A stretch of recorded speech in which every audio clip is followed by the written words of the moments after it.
తెలంగాణ మంత్రివర్గ విస్తరణకు ముహూర్తం ఖరారైందా? నెల రోజుల్లోపే మంత్రివర్గ విస్తరణ ఉంటుందా? మొత్తం ఖాళీగా ఉన్న 6 క్యాబినెట్ బెర్తుల్లో 3ంటినే భర్తీ చేయబోతున్నారంటే అవుననే సమాధానం రాజకీయ వర్గాల్లో వినిపిస్తోంది.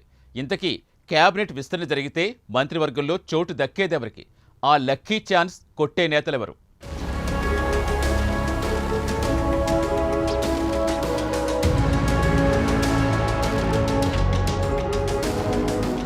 తెలంగాణలో మంత్రివర్గ విస్తరణ మరో నెల రోజుల్లోనే ఉంటుందనే సూచనలు స్పష్టంగా కనిపిస్తున్నాయి. రాష్ట్రంలో మంత్రివర్గ విస్తరణ మరికొద్ది రోజుల్లోనే అంటూ కొన్ని నెలలుగా ఊహాగానాలు వినిపిస్తూనే ఉన్నాయి.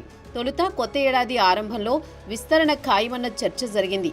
ఆ తర్వాత సంక్రాంతి అన్నారు. కానీ తాజాగా మంత్రివర్గ విస్తరణ జనవరి నెలాఖరులో ఖాయంగా ఉన్నట్లు మంత్రి పొంగులేటి చేసిన కీలక కామెంట్స్ అందుకు బలం చేకూర్చుతున్నాయి.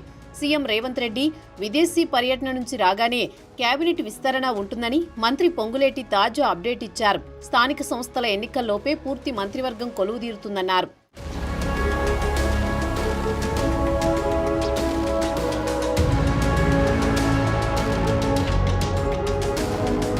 ప్రస్తుతం కేబినెట్లో సీఎం రేవంత్ రెడ్డితో కలిపి మొత్తం 12 మంది మంత్రులు ఉన్నారు. దీంతో మరో 6గురికి కేబినెట్లో చోటు కల్పించాల్సి ఉంది.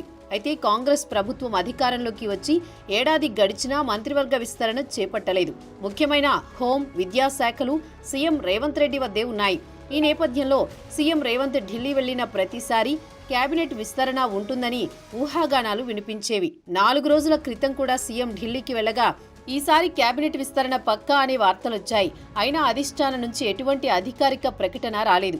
ఈ పరిస్థితుల్లో త్వరలోనే కేబినెట్ విస్తరణ ఉంటుందని మంత్రి పొంగులేటి శ్రీనివాసరెడ్డి కీలక కామెంట్స్ చేశారు. కాగా స్థానిక సంస్థల ఎన్నికలు వచ్చే నెలలో నిర్వహించే యోచనలో సర్కారున్నట్లు తెలుస్తోంది. అంటే ఆలోపే మరో నెల రోజుల వ్యవధిలో కేబినెట్ విస్తరణ ఉంటుందనే టాక్ వినిపిస్తోంది. దీంతో ఆశావహులు తమ ప్రయత్నాలను ముమ్మరం చేశారు.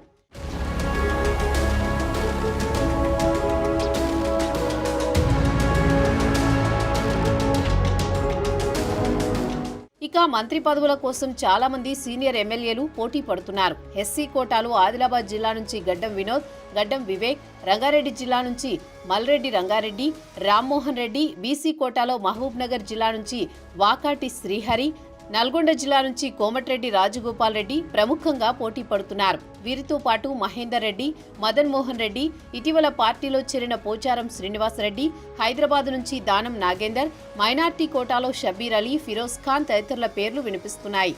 అయితే రెడ్డి సామాజిక వర్గంపై అధిష్టానం సీరియస్ గా ఉన్నట్లు తెలిసింది.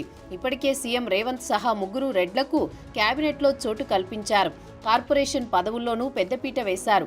అయినా మంత్రి పదవుల కోసం పోటీ పడుతుండడం పట్ల అసంతృప్తిగా ఉన్నట్టు సమాచారం.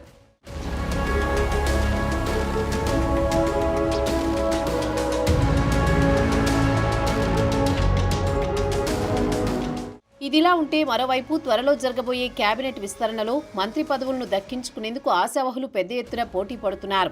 కేబినెట్ విస్తరణలో తమకు అవకాశం దక్కేలా ఢిల్లీ చుట్టూ చక్కర్లు కొడుతున్నారు. ఒకవైపు రాష్ట్రంలో పీసీసీ చీఫ్ మహేష్ కుమార్ గౌడ్తోనూ, మరోవైపు మంతనాలు జరుపుతున్న ఆశావహులు అదే సమయంలో ఢిల్లీలో పరిచయం ఉన్న పార్టీ పెద్దలతోనూ తెర వెనుక చర్చలు జరుపుతున్నారట. కేబినెట్లో బెర్తును దక్కించుకునేందుకు తమ వంతుగా విశ్వ ప్రయత్నాలు చేస్తున్నారు నేతలు. ఈ విషయంలో ఇటు రాష్ట్ర పెద్దలు, అటు ఢిల్లీ పెద్దలను ప్రసన్నం చేసుకునే పనిలో నిమగ్నమై ఉన్నారట. అయితే నేతల సామాజిక సమీకరణాలు, ఇతర ప్రాధాన్య అంశాలను పరిగణలోకి తీసుకుని ఎంపిక చేసే అవకాశం ఉందని సమాచారం.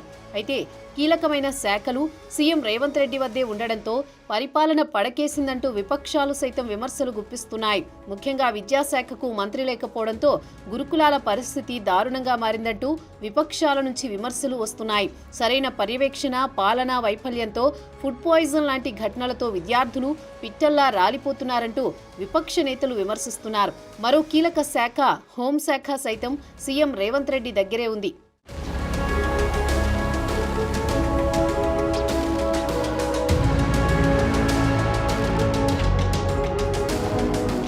మొత్తానికి మొత్తానికి మంత్రివర్గ విస్తరణపై మంత్రి పొంగులేటి తాజా అప్డేట్ ఇవ్వడంతో కేబినెట్లో బెర్త్ కన్ఫర్మ్ చేసుకునేందుకు హస్తం నేతలు ఎవరి ప్రయత్నాల్లో వారు బిజీగా ఉన్నారు. అయితే మంత్రివర్గ విస్తరణలో మొత్తం 6 ఖాళీలున్నా దాంట్లో ఇప్పుడు కేవలం 3ంటినే భర్తీ చేస్తారని తెలుస్తోంది. మరో 3ంటిని ఆ తర్వాతి భర్తీ చేస్తారా లేక ఆయా శాఖలను సీఎం తన వద్దే ఉంచుకుంటారా అన్నది సస్పెన్స్గా మారింది.